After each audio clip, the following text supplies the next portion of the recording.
കപ്പലണ്ടി. വേണ്ട, പുറത്തു നിന്നൊന്നും വാങ്ങിക്കഴിക്കാൻ പാടില്ലെന്നാണ് അമ്മയും അച്ഛനും പറഞ്ഞിരിക്കുന്നത്. ഹേയ്, പുറത്തുനിന്നല്ലോ, എന്റെ കയ്യിൽ നിന്നല്ലേ. അതിന് നിന്നെ ഞങ്ങൾക്കറിയില്ലല്ലോ. നീ എവിടെയുള്ളതാ? ഞാൻ കുറച്ച് ദൂരേന്ന് കപ്പലണ്ടി കച്ചവടത്തിന് വന്നതാ. ദൂരേന്നോ? അപ്പൊ നിനക്ക് വീടില്ലേ? ഇല്ല, എനിക്ക് വീടില്ല. അപ്പനും അമ്മയും ആരുമില്ല. അപ്പോ നീ സ്കൂളിൽ പോകുമ്പോൾ ബുക്കും പുസ്തകവും ഒക്കെ ആര് വാങ്ങിത്തരും? അതിന് ഞാൻ സ്കൂളിൽ പോകുന്നില്ലല്ലോ. അതെന്താ? എന്റെ അപ്പനും അമ്മയും പഠിച്ചിട്ടില്ല, അതുകൊണ്ട് ഞാനും പഠിക്കുന്നില്ല. എനിക്ക് ആകെ ഉള്ളത് ഈ പട്ടിക്കുട്ടിയാ. ഇവന്റെ പേരാണ് ഡിക്രു. അപ്പോ പഠിക്കാതെ സ്കൂളിൽ പോകാതെ എങ്ങനെയാ നീ വലിയ കുട്ടിയാകണേ? പഠിച്ചിട്ടാണ് വലിയ കുട്ടിയാകുന്നതെന്ന് നിങ്ങളോട് ആരാ പറഞ്ഞത്? ഭക്ഷണം കഴിച്ചല്ലേ വലുതാവുന്നത്. കപ്പലണ്ടി വിറ്റ് ഞാൻ വലിയ കുട്ടിയാകും. ഡിക്രുവിനും ഭക്ഷണം വാങ്ങിക്കൊടുക്കും. അപ്പോൾ അവനും വലിയ പട്ടിയാകും.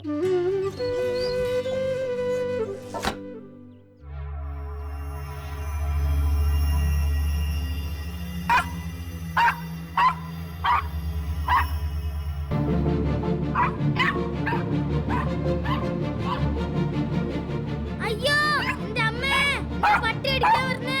അയ്യോ, രക്ഷിക്കണേ.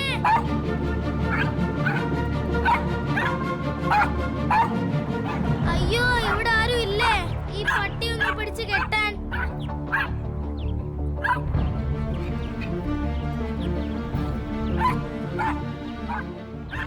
അപ്പു, പക്രു ഞങ്ങളുടെ കൂട്ടുകാരനാ. നിന്റെ പട്ടിക്കുട്ടിയോട് അവനെ ഉപദ്രവിക്കില്ലെന്ന് പറയാമോ?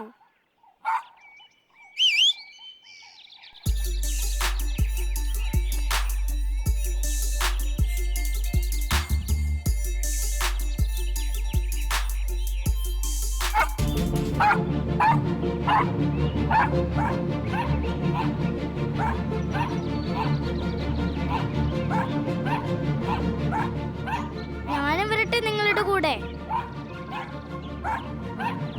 വരുന്നതൊക്കെ കൊള്ളാം. നേരത്തെ ചെയ്തതുപോലെ ഇനിയും ചെയ്യരുത്. ചെയ്താൽ ഇവൻ നിന്നെ വീണ്ടും ഓടിക്കും.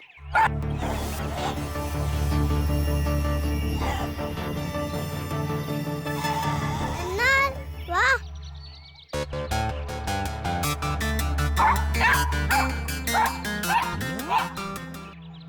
അപ്പോൾ നീ എവിടെയാ കിടന്നുറങ്ങുന്നത്? അങ്ങനെയൊന്നുമില്ല, എവിടെങ്കിലും കിടന്ന് ഉറങ്ങും. സമയം വൈകി, പോയിട്ട് കാര്യമുണ്ട്.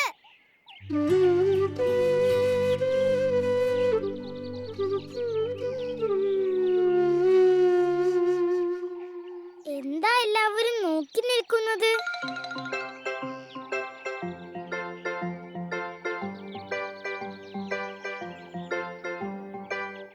ഞാൻ വെറുതെ വിട്ടെന്നേ ഉള്ളൂ. കൂടുതൽ നേരം ആ പട്ടി ഇവിടെ കിടന്ന് കുറച്ചെന്നെങ്കിൽ കാണാമായിരുന്നു. ഒന്ന് പോടാ പക്രു. അവന്റെ ഒരു വീമ്പ് പറച്ചിൽ. ഇനി ആ ഡിക്രു പട്ടി എന്റെ മുമ്പിൽ വന്ന കാണിച്ചു തരാം. ദേ ഡിക്രു.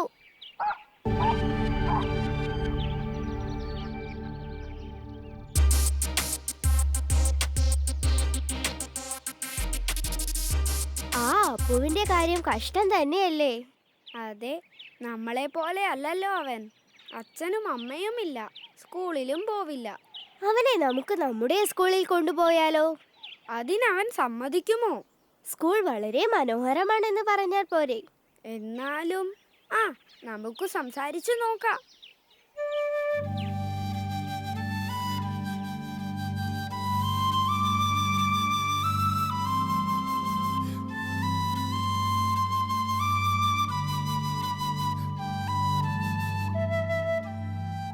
എന്താ കൂട്ടുകാരെ നിങ്ങൾ ആലോചിക്കുന്നത്? പരീക്ഷ അടുക്കാറായല്ലോ. നിങ്ങൾ പഠിക്കുന്നില്ലേ? പഠിക്കണമെന്നൊക്കെയുണ്ട്, പക്ഷേ പറ്റുന്നില്ല. ഞങ്ങൾക്ക് എന്തൊക്കെ സൗഭാഗ്യങ്ങളുണ്ട്, പക്ഷെ അപ്പുവോ, അവന്റെ കാര്യം കഷ്ടമല്ലേ? നമുക്ക് നമ്മുടെ ജീവിതത്തിൽ പലതരത്തിലുള്ള അനുഭവങ്ങൾ ഉണ്ടാകും. ദുഃഖവും സന്തോഷവും എല്ലാം അവിടെയുണ്ട്. അതിൽ നമ്മൾ വിഷമിച്ചിട്ട് കാര്യമില്ല. അപ്പുവിന് വേണ്ടി കൂടി നമ്മൾ പ്രാർത്ഥിക്കുക. അവനെ യേശു കാത്തോളും. അവനെ നമുക്ക് സ്കൂളിൽ കൊണ്ടുപോകാമോ? അവൻ വരുമോ? നല്ല ഉദ്ദേശത്തോടെ നമ്മൾ ചെയ്യുന്ന കാര്യങ്ങൾ എന്നും ഫലപ്രാപ്തിയിലെത്തും. നിങ്ങൾ നന്നായി പ്രാർത്ഥിച്ചോ, കാരുണ്യവാനായ ദൈവം ഒരു വഴി കാണിച്ചു തരും. ജോബി, ജോളി, ആഹാരം കഴിക്കാൻ വരൂ. കൂട്ടരെ, നിങ്ങൾ പോയി ഭക്ഷണം കഴിക്കൂ. നാളെ രാവിലെ എഴുന്നേൽക്കേണ്ടേ, സ്കൂളിൽ പോണ്ടേ?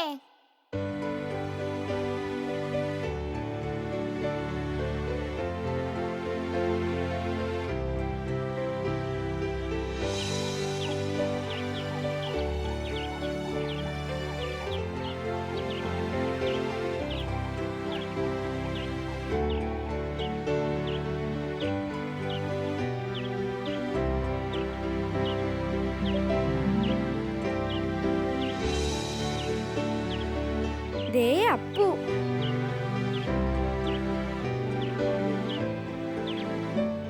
നിങ്ങൾ സ്കൂളിലേക്കായിരിക്കുമല്ലേ? കൂട്ടുകാരോടൊക്കെ പറയണം എന്നെ പറ്റി. പറയാമല്ലോ.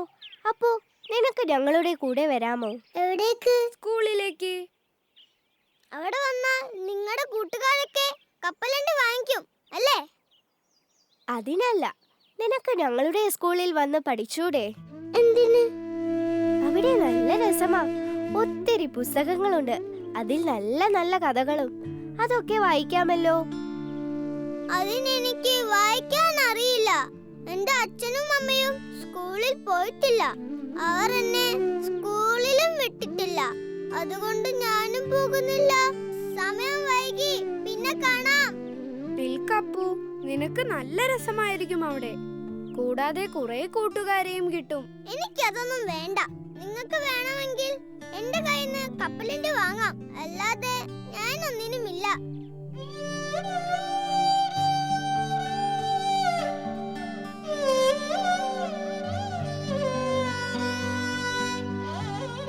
നിങ്ങൾ വിഷമിക്കേണ്ട. എന്തെങ്കിലും വഴി നമുക്ക് കണ്ടെത്താം. നമുക്ക് ഫാദറിനോട് പറയാം, അദ്ദേഹം സഹായിക്കും. ഫാദർ ആണെങ്കിൽ അപ്പുവിനെ ഉപദേശിച്ചു നേരെയാക്കും. അതെ അതെ, വൈകിട്ട് നമുക്ക് ഫാദറിനെ ചെന്നു കാണാം.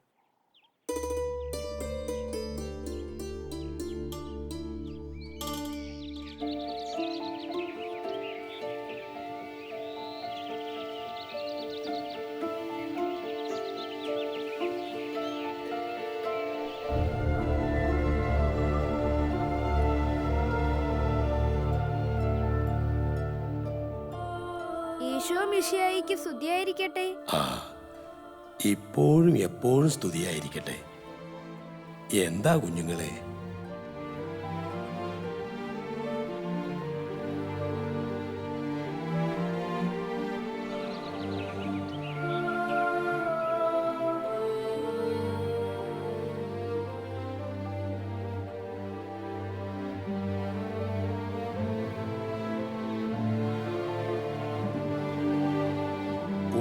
അപ്പോൾ അതാണ് കാര്യം. അവനിൽ ഒരു താല്പര്യം ജനിപ്പിച്ചതിന് ശേഷം ഇങ്ങോട്ടേക്ക് കൊണ്ടുവരൂ. ബാക്കിയൊക്കെ നമുക്ക് ശ്രമിക്കാം. പരമകാരുണ്യവാനായ ദൈവം എല്ലാത്തിനുമുള്ള വഴി കാണും. ശരി ഫാദർ, വൈകാതെ ഞങ്ങൾ അവനുമായി വരാം. അങ്ങനെയാകട്ടെ കുഞ്ഞുങ്ങളെ.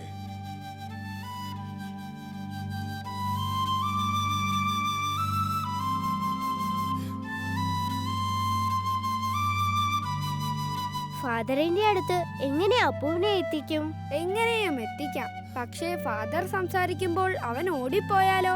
അപ്പോൾ അവനിൽ താല്പര്യം ജനിപ്പിച്ച് ഫാദറിന്റെ മുന്നിൽ എത്തിക്കണം. അതിനെന്താ ഒരു വഴി? നമുക്ക് സെറാഫിനെ വിളിച്ചാലോ?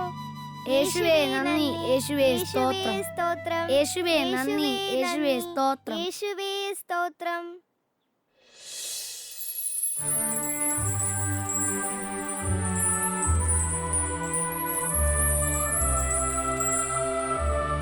പ്രൈസ് ദ ലോർഡ് കൂട്ടുകാരെ. എന്താ നിങ്ങളുടെ വിഷമം? നിങ്ങളെ എന്തോ അലട്ടുന്നുണ്ടല്ലോ. ഞങ്ങൾക്ക് എന്തൊക്കെ സൗഭാഗ്യങ്ങളുണ്ട്. പക്ഷെ അപ്പുവോ, അവന്റെ കാര്യം കഷ്ടമല്ലേ?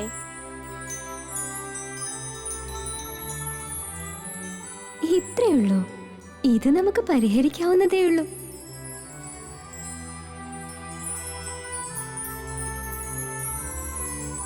അച്ഛനും അമ്മയും ഉണ്ടായിരുന്നപ്പോൾ എന്ത് രസമായിരുന്നു. അച്ഛനും സ്വപ്നം കണ്ട പോലെ ഒരു വലിയ വീട് വെക്കണം, എന്നിട്ട് നന്നായി ജീവിക്കണം. പക്ഷേ അതിനൊക്കെ പണം വേണമല്ലോ. അത് എവിടുന്ന് കിട്ടും?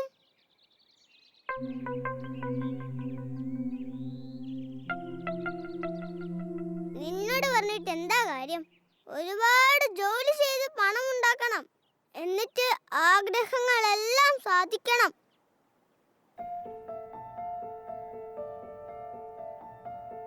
ആഗ്രഹങ്ങളൊക്കെ സാധിക്കും കുട്ടികളെ. അമ്മൂമ്മ ഏതാ? ഇതുവഴി പോയപ്പോ നിങ്ങൾ സംസാരിക്കുന്ന കേട്ടു, അങ്ങനെ ഇവിടെ നിന്നതാ. അല്ല, എന്റെ ആഗ്രഹങ്ങളൊക്കെ നടക്കുമെന്ന് അമ്മൂമ്മക്ക് എങ്ങനെ അറിയാം? അതൊക്കെ അറിയാം. വലിയ വീട് വേണം, നന്നായി ജീവിക്കണം, ഇതൊക്കെ അല്ലേ ആഗ്രഹം. അതിന് ഒരു നിധി കിട്ടിയാ പോരെ? നിധിയോ? അതെവിടുന്ന് കിട്ടും? കുട്ടികളെ, ഇത് കണ്ടോ? ഇതിലൊരു മന്ത്രം എഴുതിയിട്ടുണ്ട്. ഇത് വായിച്ച് നിങ്ങൾ 3 വട്ടം പറഞ്ഞ നിധി കിട്ടും. അയ്യോ, എനിക്ക് വായിക്കാൻ അറിയില്ല. പിന്നെങ്ങനെ അമ്മൂമ്മക്ക് നിധി എടുത്തൂടെ? എനിക്കും വായിക്കാൻ അറിയില്ല. എനിക്കിനി ഒരുപാട് കാലമൊന്നുമില്ല. വായിക്കാൻ പഠിക്കാനും ഇനി പാടാണ്. അതുകൊണ്ട് മോൻ വായിക്കാൻ പഠിച്ചിട്ട് ഈ കടലാസ് വായിച്ച് നിധി കണ്ടെത്തൂ. എനിക്ക് സ്കൂളിൽ പോകുന്ന കൂട്ടുകാരുണ്ട്, അവരെ കൊണ്ട് വായിപ്പിക്കാം. അത് പറ്റില്ല. അവർ വായിച്ചാൽ നിധി അവർക്കാണ് കിട്ടുക. സ്വയം തന്നെ വായിക്കണം, എങ്കിലേ നിനക്ക് നിധി കിട്ടൂ.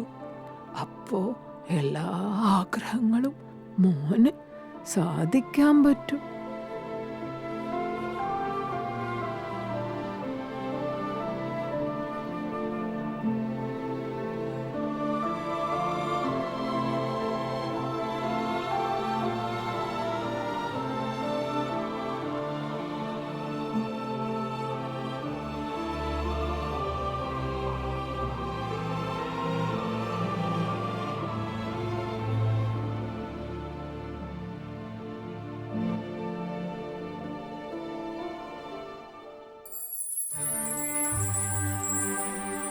കലക്കി സെറാഫിൻ, കലക്കി. സമ്മതിച്ചിരിക്കുന്നു.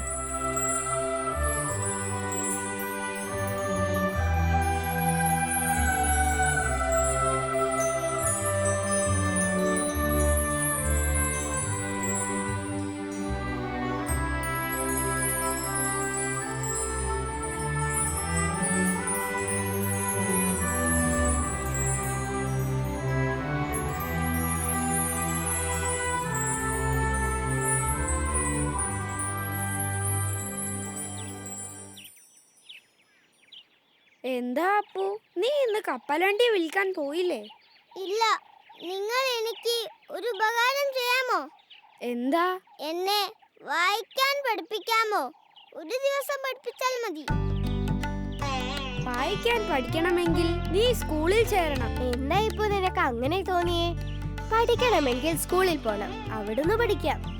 ഞങ്ങളും ഇടയ്ക്ക് സഹായിക്കാം. എന്നെ സ്കൂളിൽ എടുക്കുമോ? അച്ഛനും അമ്മയും ഒക്കെ വരണ്ടേ? അവരാരും എനിക്കില്ലല്ലോ. ശരിയാ, വായിക്കാൻ പഠിക്കണമെങ്കിൽ നീ സ്കൂളിൽ ചേരണം. അതിന് നിന്നെ സഹായിക്കാൻ ഒരാൾക്കേ പറ്റൂ. നീ വൈകിട്ട് വാ, നമുക്കൊരിടം വരെ പോവാം. ശരി.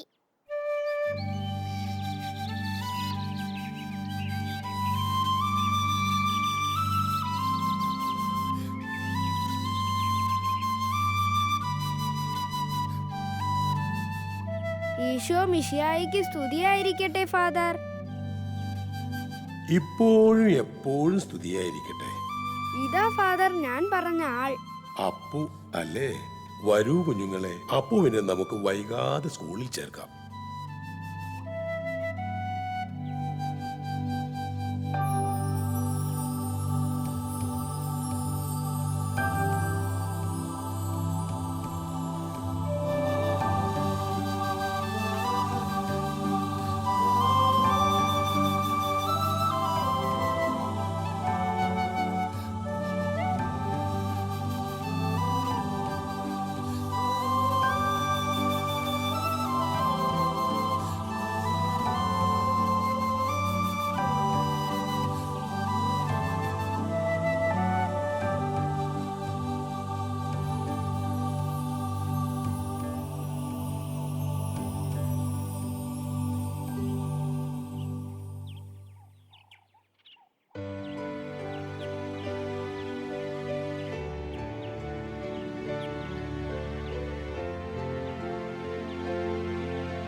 നമ്മൾ പഠിക്കുന്നതിനൊപ്പം നമുക്കറിയാവുന്നത് മറ്റുള്ളവരിലേക്കും എത്തിക്കുമ്പോൾ മാത്രമേ യഥാർത്ഥ വിദ്യാഭ്യാസം നാം നേടുന്നുള്ളൂ.